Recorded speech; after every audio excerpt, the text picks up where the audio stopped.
Thank you, Frederick, and good morning, everyone. It's great to be here today. So today I'm going to be talking a bit about some key trends that are coming out of Silicon Valley when it comes to technology and platforms and how they're disrupting the luxury industry. And before I dive into this topic, I thought I would give you a bit more background information about myself. I know lawyers tend to like having as much information at hand as possible. So I'm a lawyer myself. I graduated around 7 years ago with a master in laws, and I was at the time I was working at a law firm, and I came across this legal case that had to do with social media. And shortly after that, I started Brand Bastion, and what we do is we help brands online and especially on social media manage user engagement. So that would be any kind of comments on Facebook or Instagram or videos or posts on YouTube. And we built this technology that uses artificial intelligence and machine learning to be able to categorize every single piece of content and then take actions on behalf of brands, like removing any kind of threats or issuing alerts for any kind of comments or content that requires attention. And we have clients in around 120 different countries, but the US is our main market, and we work with a lot of luxury brands. And when you think about Silicon Valley, luxury is typically not the first thing that comes to mind, especially if you look at how the key executives and how the key founders in the area tend to dress. But as we all know, there's typically a lot more to it than what immediately meets the eye. And during the past few years, and probably during the next few years, Silicon Valley is defining even what luxury is, how we consume it, how we market it, and also bringing about a lot of threats to the industry, but also a lot of opportunity. And the first thing, perhaps from the heart of Silicon Valley, that has had a significant impact on our industry is advertising and the way it's done. And advertising has gone from being something that is a one-way communication channel. So on the left, we used to do advertising through billboards, through TV ads, or through print, where companies would just make a campaign and then they would push it out to an audience. And nowadays, of course, more and more budget is being put into social media advertising, where the mere essence of the advertising is social.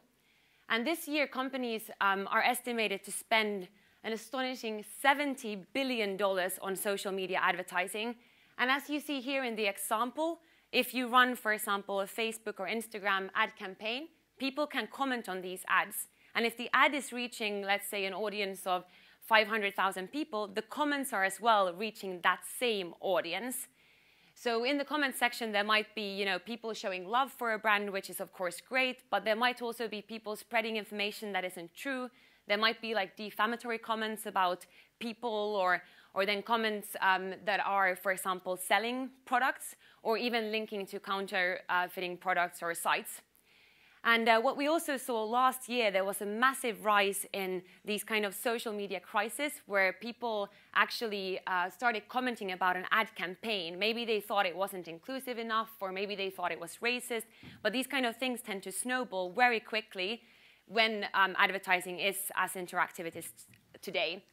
And last week, actually, Mark Zuckerberg announced that they were launching a new feature on Instagram where you can actually check out within the application. Previously, if you were making a purchase, it would link out to another website. So this also shows that Facebook and Instagram, they're moving towards actually becoming an e-commerce platform where you can actually check out and make purchases instead of just consuming advertising.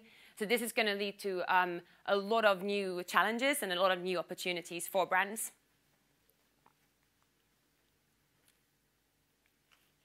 And speaking of social media, there's also a lot happening in the messenger space. And is anyone here from Sephora today? No? But Sephora has been doing really interesting stuff with Facebook, where they have on Messenger, through the use of augmented reality. You can all try this out if you have Messenger. You can look for the Sephora chatbot, and then basically you can try on their products using your camera on your phone. So you can try on different looks, and then you'll be able to see exactly what products are used in the looks, and then you can actually buy them within Messenger. So augmented reality is increasingly being used in combination with Messenger to give shoppers this kind of experience where they're buying things online, but they can still actually try it on themselves, and then they can also share images with their friends, making the experience very social. Augmented reality is also being used for other products than cosmetics, and in February, so only 2 months ago, Warby Parker, they actually announced within their application, within their e-commerce app, augmented reality features where you can try on glasses, and then you can have your friends and family vote which glasses look the best on you, and then you can make the purchase. So this is other ways that augmented reality is being used. And it's not only in Silicon Valley per se, where there's a lot of innovation going on. Rent the Runway is actually from New York, two founders from Harvard Business School that started the company. And from Silicon Valley, these kind of subscription apps and these kind of marketplaces and these kind of services allowing especially millennials to consume luxury in the way that they feel most comfortable. For example, renting luxury rather than buying it. And Rent the Runway, basically for a fixed monthly subscription fee, you can rent luxury and then you can have it sent back when you become bored of a piece or when you want something new. And as a fun fact, Rent the Runway, they actually have the biggest dry cleaning facilities in the world, and they are actually cleaning 2,000 items every single hour. And there's also a lot of new kind of subscription platforms coming out. There's also these peer-to-peer, platforms where you can borrow from your friends or from people you know different products, exchanging them and so forth, that are increasing in popularity, especially in the US. And Silicon Valley and the technology being invented there is not only, of course, impacting on the online experience, but also the brick and mortar experience. And I know today there's going to be a very interesting session from Farfetch around as well the kind of retail experience and how technology can be brought into that space. But what, for example, MasterCard last year, what they brought into some select stores is this kind of smart mirror using this radio frequency identification technology that was actually invented in Silicon Valley already in the 70s. So it's not new technology, but the way it's being used is new.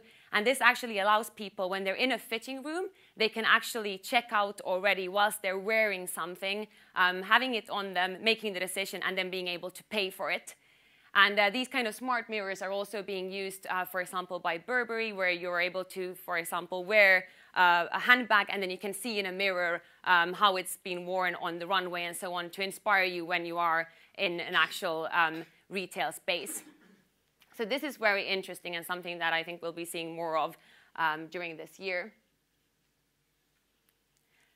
Another kind of usage of technology in the actual retail space is something that Macy's very recently announced. And what they noticed as a challenge is that when people come into stores, typically if they're looking to buy a new perfume, they become very easily very overwhelmed, and they don't want to be like sniffing around, trying on a lot of scents. So what Macy's is bringing to some select stores is this kind of interactive counter where people can actually play around looking for the right scent for themselves and then actually be able to sniff them as well. So there's a lot of innovation coming into this space, helping people with discovery, making as well the in-store experience very personal. And of course, with the rise of this kind of interactive advertising, with new marketplaces, with new kind of subscription services, and with new use of chatbots and Messenger and so forth, there's of course as well a lot of threats on the rise, especially related to intellectual property rights and especially related to counterfeiting. And I know there's going to be a few very interesting sessions on this today. But at the same time as Silicon Valley is presenting threats, Silicon Valley is also very much part of the solution. And there's a lot of startups on the rise that are using artificial intelligence to be able to spot counterfeiting. Here's a few examples. For example, Entropy, that what they're doing is that they have this application where you can take photos of different physical products, uploading them to their server, and then you can get this kind of certification of authenticity. And then as well, through machine learning, they're able to constantly become better at identifying things that are fake from things that are real. And there's a lot of startups in this space and a lot that is happening when it comes to this.